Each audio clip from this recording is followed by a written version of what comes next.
क्या सोच रही हो इंदर? तुमने मुझे यहाँ क्यों बुलाया? खामोश क्यों हो? कुछ बोलते क्यों नहीं? कुछ समझ में नहीं आता, लेकिन हकीकत तो मैं बता नहीं पाऊंगा। देखो, पहेलियां मत बुझाओ, साफ साफ कहो बात क्या है? यही कि मैं तुमसे प्यार नहीं करता हूँ। क्या? क्या कहा? तुम मुझसे प्यार नहीं करते? हाँ हाँ रश्मि, मेरे दिल में तुम्हारे लिए कोई प्यार नहीं है। नहीं इंदर, इट्स नॉट ट्रू। तुम झूठ बोल रहे हो ना? अपने आप को सच्चाई के आईने में देखने की कोशिश करो रश्मि। मेरे सामने तुम्हारी हैसियत, तुम्हारी औकात क्या है? तुम एक मामूली से हवलदार की बहन हो और मैं अपने करोड़पति माँ बाप का एक लौता बेटा हूँ। मेरा तुम्हारा कोई मेल नहीं है।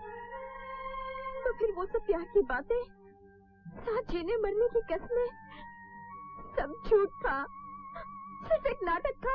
और नहीं तो क्या, देखा जाए तो जिंदगी खुद एक नाटक है। दरअसल मैं अपने आप को आजमा रहा था। मैं देखना चाहता था कि एक खूबसूरत लड़की को अपने प्यार में दीवाना बनाने के मुझ में गट्स हैं या नहीं। ये तुमने ठीक नहीं किया इंदर। मेरा दिल कोई खिलौना नहीं था जिसके साथ तुमने खेला और तोड़ दिया। कहते हैं टूटे हुए दिल की आह आसमान का सीना चीर कर भगवान तक पहुंचती है। लेकिन मैं तो तुम्हें बद्दुआ भी नहीं दे सकती कि मैं तुमसे प्यार करती हूँ ना।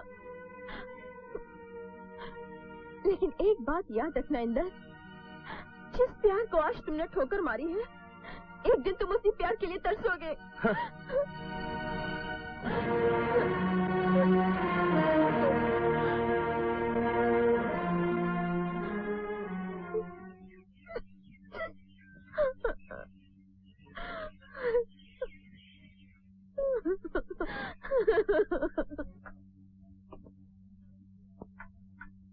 ये लीजिए। ये एक थाली क्यों? तुम तो जानती हो मैं रेशमी के साथ खाना खाता हूँ। रेशमी कहाँ है? आज उसकी तबीयत ठीक नहीं है, वो अपने रूम में सो रही है। तबीयत ठीक नहीं है? तुमने पहले क्यों नहीं बताया? चलो उसे डॉक्टर के पास ले चलते हैं। तुम तो यूं ही परेशान हो रहे हो। डॉक्टर के पास ले जाने जैसी कोई बात नहीं है। हल्का सा बुखार था, मैंने उसे गोली खिला दी है। बस घंटे 2 घंटे में ठीक हो जाएगी। मैं जानती हूँ तुम अपनी बहन से बहुत प्यार करते हो। मैं भी उसे बहुत चाहती हूँ और उसकी हर बात का मैं ख्याल रखती हूँ। चलो अब तुम खाना खा लो। माँ और पिताजी के देहांत के बाद मैंने उसे औलाद की तरह पाला है। अब वो बड़ी हो गई है। सोचता हूँ कोई अच्छा सा लड़का देखकर उसका ब्याह कर दो, उसका घर बस जाए, बस ये आखिरी तमन्ना है। तुम्हें उसके लिए लड़का देखने की जरूरत नहीं है। वो एसपी साहब के बेटे इंदर से प्यार करती है और इंदर भी उसे बहुत चाहता है। लेकिन कमना, ये एसपी साहब बड़े लोग हैं और हम ठहरे गरीब आदमी। मुझे नहीं लगता एसपी साहब इंदर और रश्मि का प्यार स्वीकार करेंगे। मत रुको भैया, मुझे मर जाने दो। क्या पागलपन है रश्मि? आखिर बात क्या है, मुझे तो बताओ। अब बताने के लिए रखा ही क्या है भाभी? सब कुछ खत्म हो गया। इंदर मुझसे प्यार नहीं करता। लेकिन भाभी, तुम तो जानती हो ना, मैं उससे सच्ची मोहब्बत करती हूँ और मैं उसके बिना जी नहीं सकती। नहीं जी सकती मैं उसके बिना। ए रश्मि, तेरा भाई जिंदा है रे। मेरे जीते जी तुम्हारा अपनी जान देने की बात ज़बान पर भी मत लाना। तेरी खुशियों के लिए तेरा ये भाई कुछ भी कर सकता है। फिक्र मत कर, मैं इंदर से बात करता हूं। देखो इंदर, जहां तक मैं तुम्हें समझता हूं तुम एक अच्छे लड़के हो, लेकिन तुमने ऐसा क्यों किया? जानते हो, आज तुम्हारी वजह से रश्मि ने आत्महत्या करने की कोशिश की। क्या रश्मि ने? हाँ, वो तुम्हें दिलो जान से चाहती है। तुम्हारे बिना शायद जी भी नहीं पाएगी। और एक बात बता देता हूं, मेरी बहन की खुशी मेरी जिंदगी से भी ज्यादा अजीज है।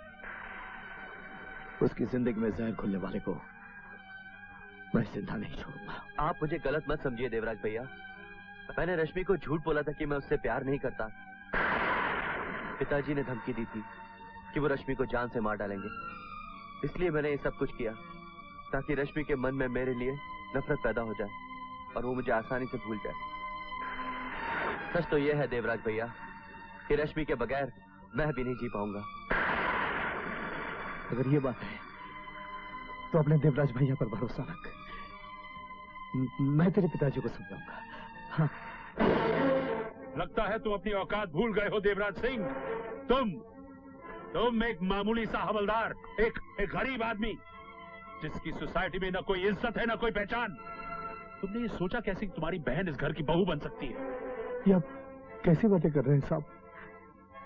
मुझे तो विश्वास ही नहीं हो रहा है कि आप ऐसा सोच सकते हैं।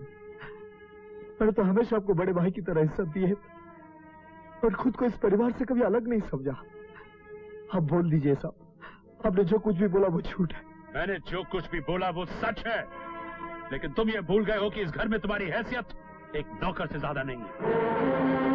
इंसान को अपनी आंखों से बड़ा सपना कभी नहीं देखना चाहिए, और मेरी नजर में गरीबी एक लानत है, और इस लानत को मैं अपने बेटे की जिंदगी के साथ किसी भी कीमत में नहीं जोड़ सकता। इंसान को कभी बड़ा बोल नहीं बोलना चाहिए साहब।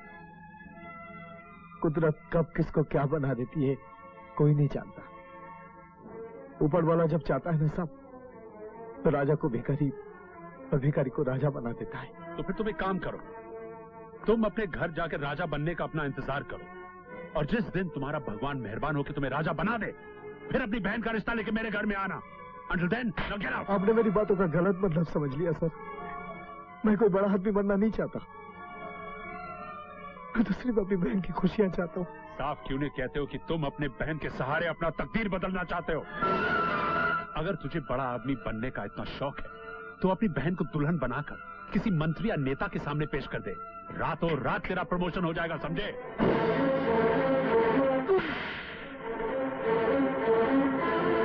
मेरी बहन के लिए तेरी जबान पर ऐसे गंदे शब्द आए कैसे? मैं तुझे जान से मार दूंगा।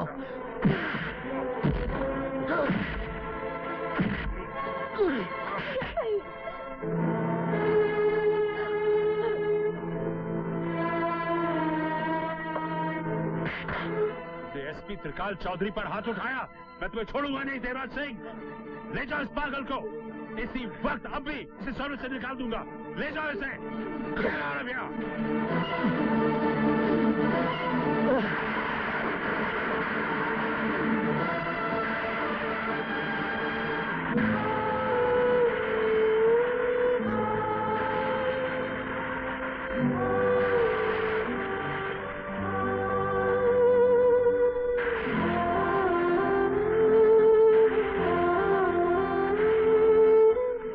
जो कुछ भी हुआ है उसकी जिम्मेदार मैं हूँ भैया। भूल मैंने की और उसकी सजा तुम्हें मिली।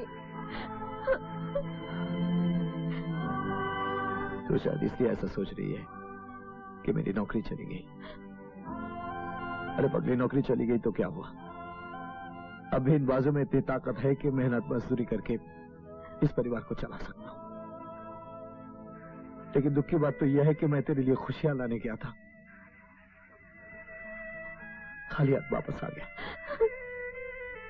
फिर भी तू मायूस नहीं होना, तेरा प्यार तुझे जरूर मिलेगा। मैं तेरी शादी इंदर से कराऊंगा। ये नामुमकिन है। इंदर मुझसे बगावत करके भी देवराज की बहन के साथ शादी नहीं कर सकता, क्योंकि उसके पहले मैं देवराज का खेल खत्म कर दूंगा। तुम सब वही करो जो मैं कहता हूं। Yes sir.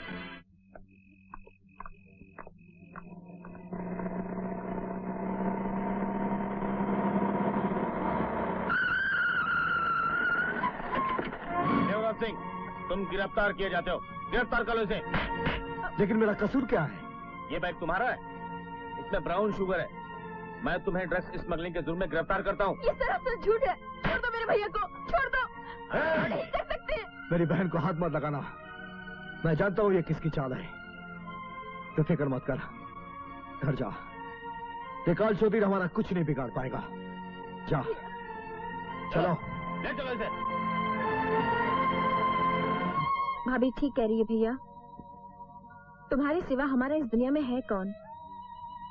मैंने और भाभी ने फैसला किया है कि हम ये शहर हमेशा के लिए छोड़ के चले जाएंगे। तुम लोग चाहती हो कि त्रिकाल चौधरी के डर से हम घर बार शहर छोड़कर चले जाएं? ऐसा कभी नहीं होगा, कभी नहीं। प्लीज भैया, मेरी बात मान लीजिए, आपको मेरी कसम।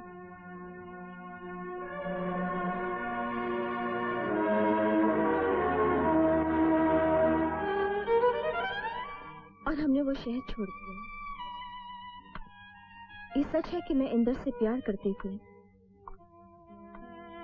लेकिन अपने प्यार को पाने के लिए अपने पिता से बगावत करने की हिम्मत नहीं थी उसमें। मेरे दिल से उसकी तस्वीर हमेशा के लिए मिट चुकी है। अब मेरे दिल में उसके लिए कोई जगह नहीं है, कोई वास्ता नहीं है मेरा उससे। ये सब कुछ बताकर तुमने मेरे दिल में बहुत बड़ी जगह बना ली है रश्मि। मगर जो हुआ अच्छा हुआ। वक्त से पहले ही इंदर की असलियत तुम्हारे सामने आ गई, क्योंकि वो तुम्हारे प्यार के काबिल नहीं था Rashmi. Come on, let's go. 2 check sign करने के, 2 लाख का अनाथ आश्रम वास्ते और 5 लाख का मंदिर वास्ते। Thank you. Thank you sir. Hello ji. Thank you sir. नमस्कार। अजीते, दादा ठाकुर मैं तुम्हें कह रहा थी। आइए आइए माधुर साहब, आइए। नमस्ते दादा ठाकुर। बैठिए। बैठो जी। क्या बात है, परेशान लग रहे हैं? एक बहुत बड़ी मुसीबत में फंस गया हूँ दादा ठाकुर मैं। दादा ठाकुर के होते हुए आप मुसीबत में हैं, ये अच्छी बात नहीं है। तकरीबन 1 साल पहले मैंने अपना भांडुप वाला गोदाम संजय परमार नाम के एक आदमी को भाड़े पे दिया था। बाद में पता चला कि वो यशवंत अन्ना का आदमी है। उसने अपने नाम से गोदाम के जाली पेपर बनवा लिए। वो अपने आप को गोदाम का मालिक कहता है। आजकल यशवंत अन्ना का छोटा भाई चीता ने भी उस गोदाम में अपना अड्डा बना रखा है। मैं कोर्ट कचहरी के चक्कर में पड़ना नहीं चाहता। आप फिक्र मत कीजिए, 24 घंटे के अंदर आपका गोदाम खाली हो जाएगा। बहुत बहुत धन्यवाद दादा ठाकुर, बहुत बहुत धन्यवाद आपका।